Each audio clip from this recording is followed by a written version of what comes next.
안녕하세요. 오늘 저희가 가져온 자료들은 우리가 세상을 보고 또 생각하는 방식이 문화에 따라서 어떻게 또 왜 다른지 이걸 좀 깊이 파헤쳐보는 내용입니다. 사회심리학자 리처드 니스벳의 유명한 책이죠. 생각의 지도에 관한 여러 글과 분석 자료들을 좀 모아봤어요. 이걸 통해서 동양과 서양의 사고방식 차이가 그냥 뭐 고정관념 이런 게 아니라 꽤나 근본적인 차이가 있다는 걸 한번 보려고 합니다.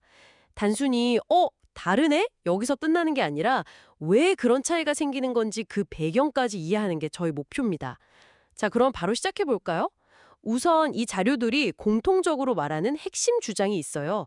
그건 바로 생각하는 방식은 뭐랄까 보편적인 게 아니다. 문화에 의해 깊이 만들어진다는 거예요. 니스백 교수가 다양한 연구랑 실험을 통해서 특히 동양, 그러니까 한국, 중국, 일본 같은 곳하고 서양, 주로 미국이나 유럽 쪽 문화권 사람들의 사고방식 틀이 실제로 다르다는 걸 보여주거든요. 가장 흥미로운 차이점 중 하나는 전체를 보느냐 아니면 부분에 집중하느냐 이 부분인 것 같아요. 그 유명한 그림 분류 실험 있잖아요. 혹시 아시나요? 아, 네네. 그 소, 닭, 풀 나오는 실험 말씀이시죠? 네, 맞아요. 거기서 보면 동양 참가자들은 소는 풀을 먹으니까 이런 관계를 생각해서 소랑 풀을 같이 먹는 경향이 나타나는데 서양 참가자들은 닭이랑 소는 둘 다 동물이니까 이런 식으로 어떤 범주, 캐테고리로 먹는다는 거죠. 네, 그게 정말 중요한 포인트인데요. 세상을 딱 바라보는 기본적인 그 스캔 방식 자체가 다르다는 걸 보여주는 거죠. 서양 식사고는 특정 대상, 그러니까 뭐랄까 그 장면에 있는 주인공에 먼저 시선이 가는 경향이 좀 낭해요. 반면에 동양 식사고는 그 대상이 놓여 있는 전체적인 배경, 그리고 그 대상과 배경 사이의 관계, 이런 걸 함께 보려고 하는 경향이 있는 거죠. 아, 그래서 그런 걸까요? 가끔 보면 단체 사진 같은 거 찍을 때도 동양권이랑 서양권 사진 느낌이 좀 다른 것 같기도 하고요. 네, 충분히 그럴 수 있습니다. 이게 뭐 절대적인 건 아니지만 경향성으로 봤을 때 인물 자체에 초점을 더 맞추느냐, 아니면 그 인물들이 포함된 전체적인 조화나 맥락을 더 중시하느냐, 이런 차이가 사진 구도 같은 데서도 나타날 수 있는 거죠. 그렇군요. 또 하나 재미있는 게 어떤 일이 딱 벌어졌을 때 그 원인을 어디서 찾느냐. 이걸 이제 귀인 방식이라고 부르잖아요. 네, 귀인이요. 여기서도 차이가 꽤 뚜렷하다는 거예요.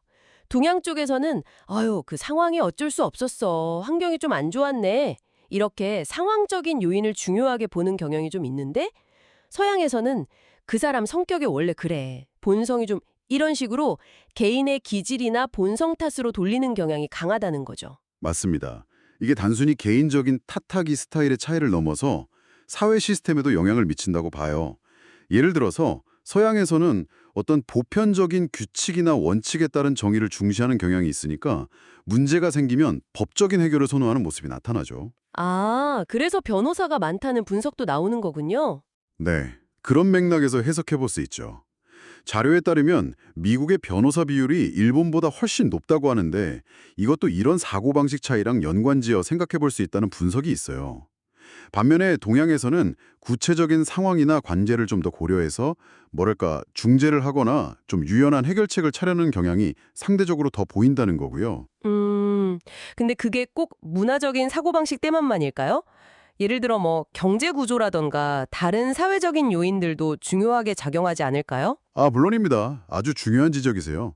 이건 어디까지나 문화적 경향성에 대한 이야기지 이걸로 모든 걸 설명할 수 있는 절대적인 법칙은 당연히 아니죠. 경제 구조나 역사적인 경험, 교육 시스템 뭐 이런 다양한 요인들이 복합적으로 작용하는 건 분명합니다.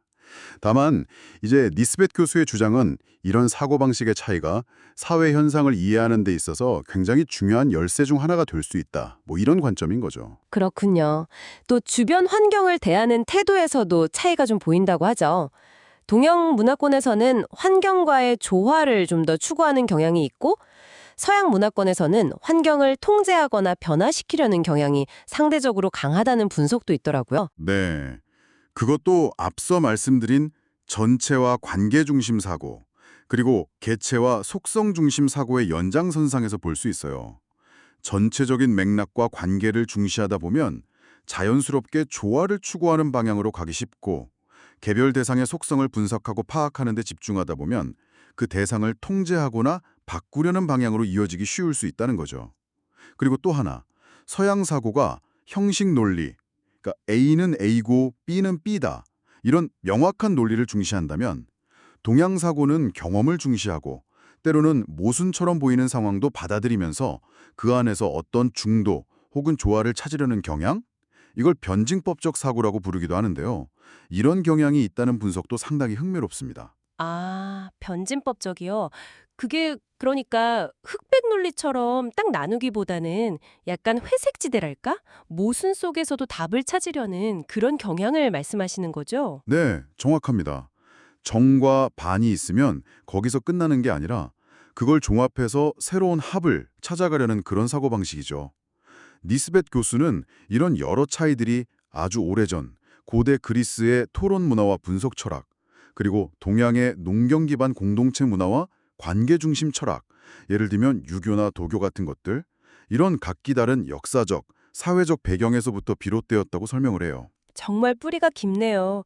이 연구를 이끈 리처드 니스벳 교수, 미시간대 심리학과 석좌 교수까지 지내신 아주 저명한 학자시고, 또 한국어판 번역은 그분의 제자이기도 한 서울대 심리학과의 최인철 교수님이 맡으셔서 당시에도 꽤 화제가 됐었죠. 네, 맞아요.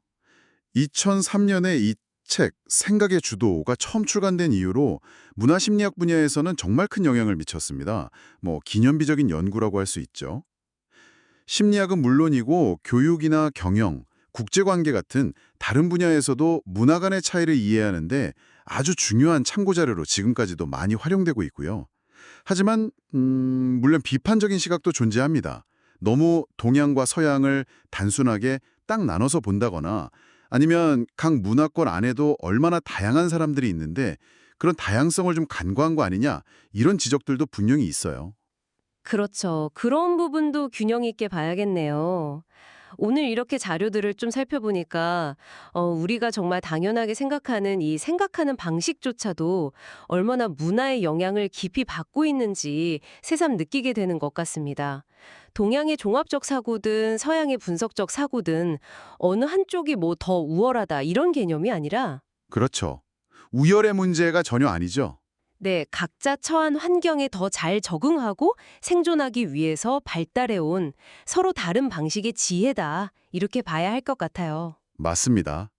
그래서 중요한 건 이 다름을 아는 거라고 생각해요.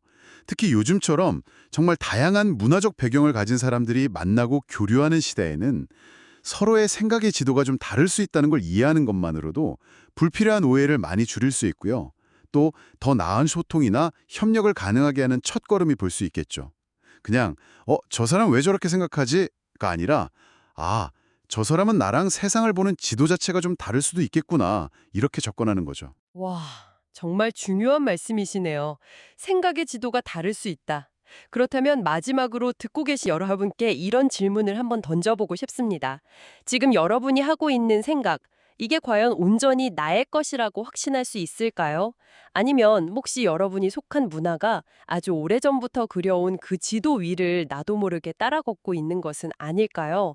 이 질문을 한 번쯤 곱씹어 보시면서 오늘 저희의 탐구를 마무리하도록 하겠습니다.